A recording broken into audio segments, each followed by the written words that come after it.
নমস্কাৰ, আজি আপোনালোকলৈ আকৌ লৈ আহিছো কমাৰ্চিয়েল অন্য এখন ভেহিকেল আৰু এইখন হৈছে ছুপাৰ কেৰি। চাই লওক, ছুপাৰ কেৰি যদি আপোনালোকে বিচাৰি আছে তেতিয়াহ'লে এইখন ছুপাৰ কেৰি চাব পাৰে। গাড়ীখন বৰ ধুনীয়া কণ্ডিশ্যনত আছে, white colour super carry. Cabin চাই লওক, গাড়ীৰ চিটৰ পৰা পলিথিন অঁতৰোৱাই নাই, গাড়ীখন একদম ফ্ৰেছ হৈ আছে গাড়ীখন। আৰু এইখন অডোমিটাৰটো আপোনালোকৰ ৰানিংটো দেখাইছো, ৰানিংটো আছে অনলি 16,046 কিলোমিটাৰ অনলি। আৰু এইখন আপোনাৰ ধুনীয়াকে পাতৰ বডি বনোৱা আছে, যদি আপোনালোকৰ পাতৰ বডি গাড়ী লাগে তেতিয়াহ'লে পাতৰ বডি এখন গাড়ী চাব পাৰে ছুপাৰ কেৰি। স্প্ৰে টায়াৰ লগত পাব, স্প্ৰে টায়াৰ বঢ়িয়া কণ্ডিশ্যনত আছে, লাগি থকা টায়াৰকেইটা বঢ়িয়া কণ্ডিশ্যনত আছে, জেক হুইল ৰেঞ্চ সকলোখিনি পাই যাব। গাড়ীখনৰ কণ্ডিশ্যন বঢ়িয়া হৈ আছে। আৰু গাড়ীখনৰ মডেলটো হৈছে 2022ৰ ছুপাৰ কেৰি হয়, হোৱাইট কালাৰ। আৰু এইখনৰ আমি আস্কিং প্ৰাইচটো ৰাখিছো 455 আস্কিং প্ৰাইচ ৰাখিছো, নেগচিয়েবল হৈ যাব।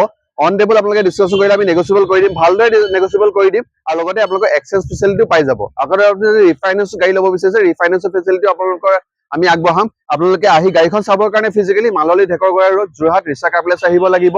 আৰু স্ক্ৰীনত আপোনালোকৰ কণ্টেক্ট নাম্বাৰ দিয়া থাকিব, কণ্টেক্ট কৰিব পাৰে। আৰু লোকেশ্যনৰ মতে আপোনালোকে আহিব পাৰে, ফিজিকেলি যদি গাড়ীখন চাব বিচাৰিছে আহিব পাৰে। ভিডিঅ'টো চাইছে, ফিজিকেলি গাড়ীখন আপোনালোকে চাই ল'ব পাৰে। যদি ছুপাৰ কেৰি বিচাৰিছে তেতিয়াহ'লে এইখন ছুপাৰ কেৰি আপোনালোকে ল'ব পাৰে, বঢ়িয়া white colour 2022 model. Thank U.